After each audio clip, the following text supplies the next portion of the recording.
Inanunsyo ng pamahalaan na nakita umano sa bahagi ng Luzon ang pagpasok ng maliit na asteroid nitong madaling araw ng Huwebes. Kahapon, ibig sabihin, kanina.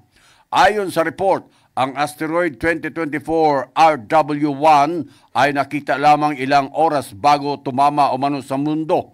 Magugulitang una nang sinabi ng European Space Agency na ang asteroid ay masusunog bago tatama sa Earth atmosphere na tinatayang babagsak mga alas 12:48 ng umaga. Ayon sa report, nadiskubre ito ng Catalina Sky Survey noong nakaraang 2 linggo at ang laki nito ay halos nasa 3 talampakan. Napakalaman na noong nakita itong bumagsak sa mundo ay nagmistulang lumiwanag ang kapaligiran kung saan may halintunan ito sa isang bulalakaw.